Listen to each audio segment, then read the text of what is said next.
Hello and welcome to the reading for the Ayn Rand Biography. So for my Cohort A students, this will be done Wednesday independently on January 20th, since we had no school on Monday. For the rest of my students, for Cohort B, we will be doing this in class. So those of you that are not actually meeting with me, you have the benefit of this video to get all of the same information that we will go through in class. All right, so the question of the day is, who is Ayn Rand? Well, Ayn Rand is the author of the next book that we are going to be working with, which is Anthem. We went through that yesterday in the PowerPoint, and today we're going to read a little bit more biographical information about her life, and then once it's done, you will watch the video on objectivism, which was one of her kind of philosophical views, and you will answer questions on the form based on this reading and that video. Now, one of the questions that you will have to answer on the form is to put things in order of how they happen in this reading. So pay close attention, and remember you can always refer back to the reading itself. All right, so who is Ayn Rand? Early life and career. So her father, Zinovy Rosenbaum, was a prosperous pharmacist. After being tutored at home, Elisa Rosenbaum, the eldest of 3 children, was enrolled in a progressive school where she excelled academically, but was socially isolated. Following the Russian Revolution of 1917, her father's shop was confiscated by communist authorities, an event she deeply resented. As a student in Leningrad State University, she studied history and became acquainted with the works of Plato and Aristotle. After graduating in 1924, she enrolled in the State Institute for Cinematography, hoping to become a screenwriter. So the Russian Revolution that happened in 1917 was basically where all of the commoners in Russia and the lower classes got tired of the Tsar, who is essentially like the king in Russia. They got tired of the Tsar having all the money and all the power, and they were getting nothing out of it. So they basically overthrew the government. They broke into the Tsar's palace and killed he and his wife and his 5 children. And basically that's kind of when things started to really change in Russia. Communism really was all over the place because of this. People were confiscating anything from anyone who had even slightly more money than anyone else. So as a result, Ayn Rand, her father's shop was confiscated, and this is where she really started developing her distaste for communism and the collective we that it represents. All right. Okay.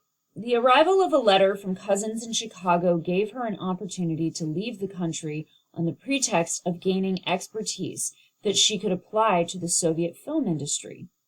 Upon her arrival in the United States in 1926, she changed her name to Ayn Rand. The first name, which rhymes with pine, was inspired by the name of a Finnish writer who she never identified, and the surname she described as an abbreviation of Rosenbaum.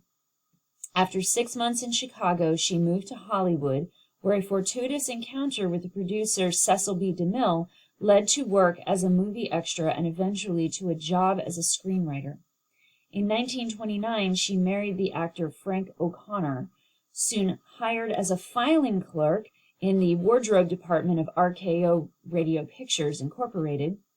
She rose to head of the department within a year, meanwhile writing stories, plays, and film scenarios in her spare time. She became an American citizen in 1931. So she came to the United States. She enrolled in, all kinds of things regarding to film in the golden age of Hollywood, and when Hollywood was really starting to come alive with silent films and things like that. So because she got her in there, she met her husband, and she also started her career as a writer. Now, it started in the beginning, short stories, plays, and films, screen as a screenwriter, but then it would develop into larger pieces later on. Career and contribution. Ayn Rand first became a clerk and then the head of the wardrobe department at RKO Pictures while developing her passion for writing. She sold her screenplay Red Pawn, a Soviet romantic thriller, to Universal Studios. This was followed by the courtroom drama entitled Penthouse Legend, which centers on the tactic of audience members serving as the jury. Rand and her husband moved to New York City in 1934 for the production of Night of January 16th. After several rejections, she published her first novel, We the Living, that talked about the heroine's battles with a Soviet totalitarian state. This was followed by the novella Anthem, 1938, which was about a future collectivist dystopia. So this is where we really start to see her distinct style coming out, her protest of communism and collectivism, and really we start seeing how much she really admired the United States, their idea of capitalism and individuality. Okay? Rand, together with a New York architect, Eli Jacques Kahn, published The Fountainhead in 1937.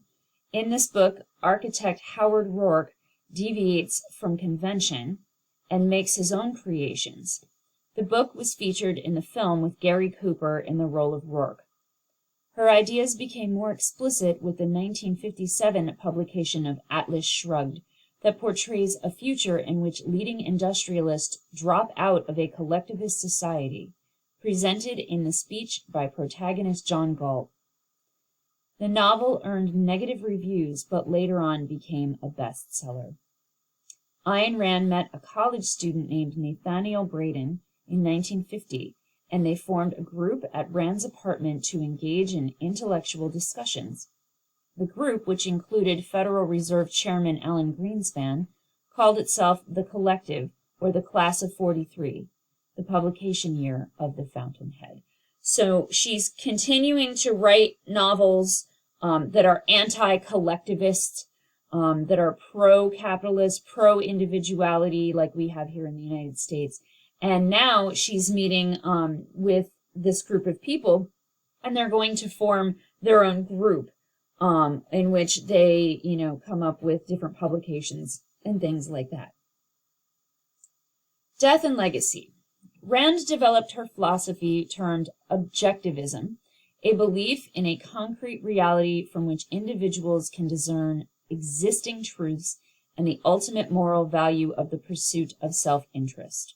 The message of the philosophy was spread through lectures, courses, and literature in 1962 through the Nathaniel Braden Institute that also launched the Objectivist newsletter. So the video that you are going to watch, which is about 2 minutes long, breaks down the idea of objectivism into really understandable terms. So that should give you a better idea of what this philosophy is all about. Rand published the Romantic Manifesto in 1969, a series of essays on the cultural importance of art, and repackaged her newsletter as the Ayn Rand Letter. She published a collection of articles in the Introduction of Objectivism, Epistemology in 1979. Rand was working on a television adaptation of Atlas Shrugged when she died of heart failure at her home in New York City on March 6, 1982. And all of this information comes from both Britannica, which is the top information, and Kids Connect, which is all the bottom information in bullets. Now that you have finished reading this, please go on to watch the video and answer the questions on the form, and you will be done with today's assignment. Thank you all, and have a wonderful day.